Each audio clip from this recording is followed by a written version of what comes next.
जय हिंद दोस्तों। आज आप लोगों को एक ऐसी पर्सनैलिटी और ऐसी रैंक से मिलाने वाला हूँ जो भाई रियल में मैं तो जब तक भर्ती ना हुआ था, भर्ती भी हो गया था, ट्रेनिंग भी कंप्लीट कर ली थी। जब यूनिट में आया तो यूनिट में आए भी 5-6 महीने हो गए। उसके बाद में जाके मेरे को पता चला कि ऐसी भी कोई रैंक होती है और उसमें भर्ती कैसे होते हैं। मेरे को तो ये नहीं पता था कि कैसे भर्ती होते हैं। तो सर अपने साथ हैं ASI स्टेनो। अब पहले तो मेरे को यही समझ में नहीं आ रहा था कि स्टेनो होता क्या है। फिर सर से मिले तो इन्होंने बहुत सारी जानकारियाँ दी कि कैसे भर्ती होते हैं, क्या डिप्लोमा रहता है।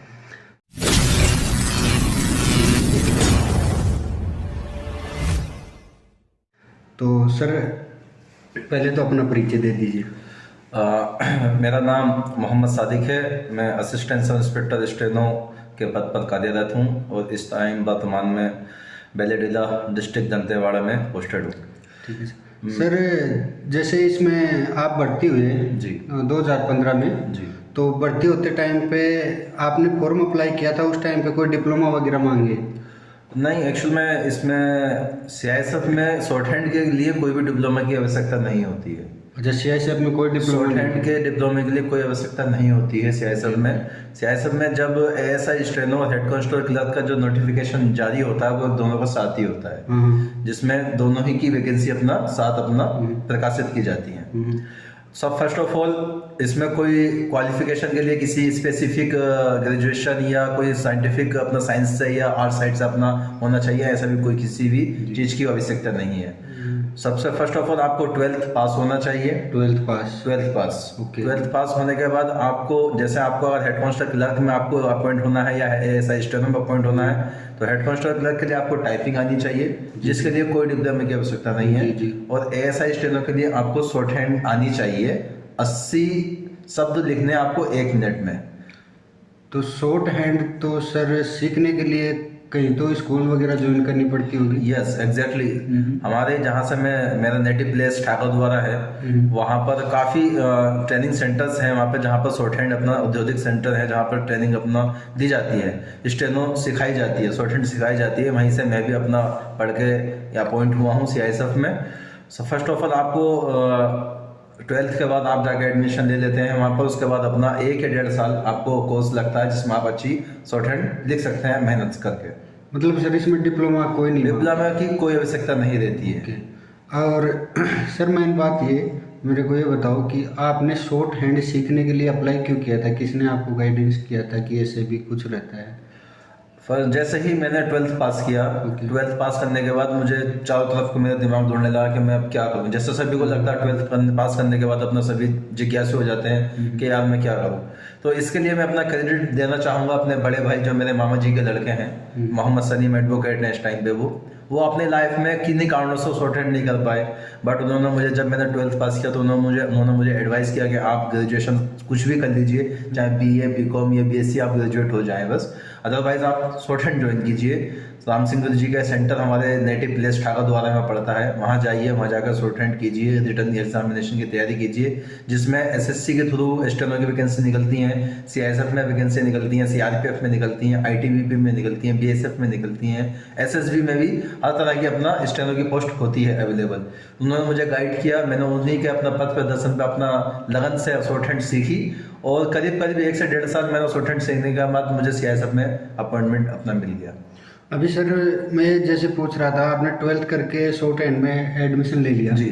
उसके साथ आपने ग्रेजुएशन साथ जाए। जी। उसमें कोई प्रॉब्लम नहीं? उसमें कोई प्रॉब्लम, ग्रेजुएशन भी कर लो और अपना वो भी। बिल्कुल आप ग्रेजुएशन भी आपके अपना चलती रहेगी और रेगुलर ही चलेगी, ऐसे नहीं कि प्राइवेट आपको करनी है, रेगुलर ही आपकी ग्रेजुएशन चलेगी और साथ में आप अपना शॉर्ट हैंड तो खाली आपको सीखना है। एक्चुअली में short hand is a skill test. जी। स्किल आपको बना के चलना है अपना।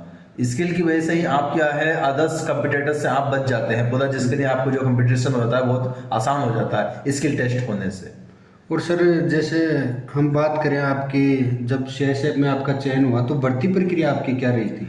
मैं आपको शुरू से अपना इनिशिएट स्टेज से बताता हूँ। मैं जैसे ही CISF ने नोटिफिकेशन जारी किया, मैंने फॉर्म ऑफलाइन, उस टाइम पे ऑफलाइन फॉर्म अप्लाई होता था, तो ऑफलाइन फॉर्म मैंने अप्लाई किया। अप्लाई करने के बाद मुझे फर्स्ट कॉल मुझे फिजिकल की आई, जहाँ पर मेरा PhD होना था, फिजिकल आपका पीटी रनिंग वगैरह तो होता पीटी है? नहीं होती है हमारी ओनली, इसलिए हमें पीएचडी के लिए बुलाया गया था और डॉक्यूमेंटेशन के लिए बुलाया गया था।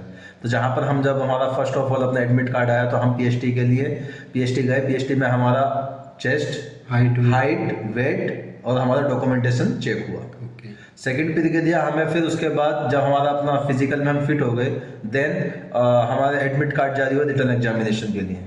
रिटर्न एग्जामिनेशन हमारा वही जो होता है 25-25 नंबर का, अपना हिंदी, इंग्लिश जो भी चूज कर सकते हो आप, रीजनिंग, मैथ और जीके।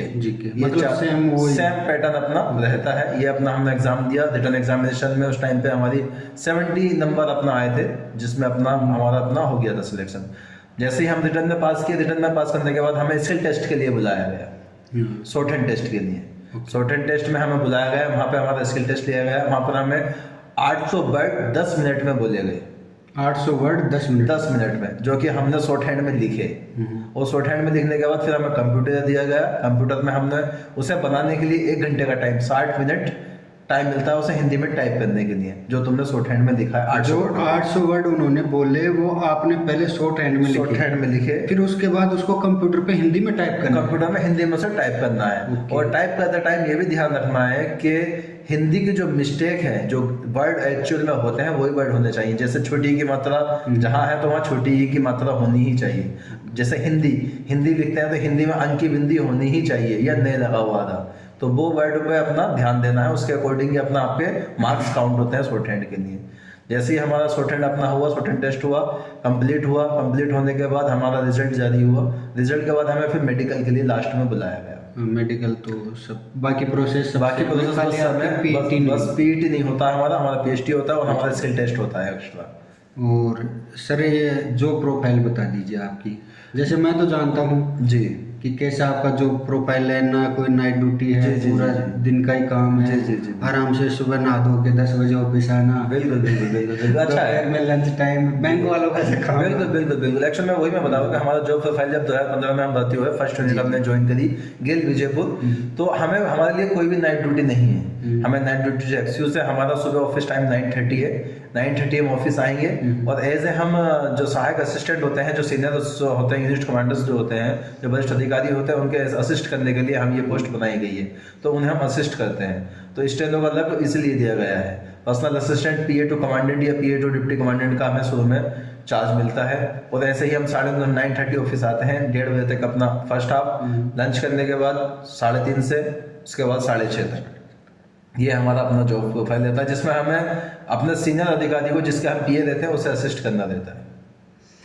तो इसके बारे में तो चलो बात होगी सर। अभी जो लड़के 12th पास कर चुके हैं जी, या जो फर्स्ट ईयर सेकंड ईयर में हैं जी, तो उनको क्या इस तरफ जाना चाहिए?